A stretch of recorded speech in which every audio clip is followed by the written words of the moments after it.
Today, we are demonstrating how to cold smoke fish. In this case, we have a fresh Tasmanian salmon. Start by curing the fish with an even mixture of salt and brown sugar. This is done to effectively draw out the moisture and kill any bacteria that may cause any spoilage.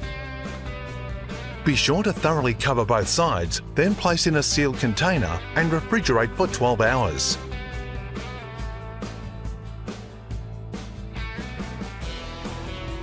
Remove the fish from the brine mixture and rinse thoroughly with fresh water.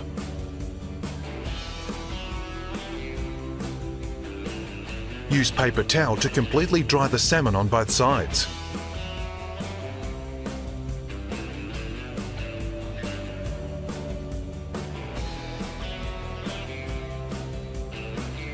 With a basting brush, lightly coat with maple syrup on both sides.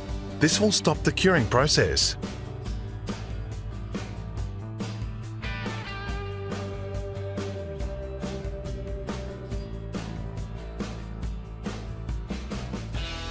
Next, fill your Flaming Coals cold smoker with pellets. Today we are using apple flavoured pellets, but cherry can also be used as an alternative. Using the included gas torch, ignite the pellets. Take your time to ensure all pellets are properly alight.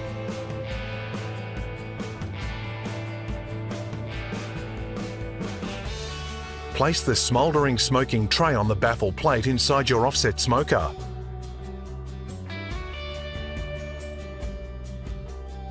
Gently place the salmon in the opposite side of the smoker and allow to smoke for up to 20 hours. Place your smoker in a sheltered area and keep an eye on the internal temperature. It should never exceed 20 degrees Celsius. After 15 to 20 hours, remove the fish from the smoker and refrigerate for 6 hours. Thinly slice and enjoy. For more tips and recipes, visit barbecuespitrotisseries.com.au.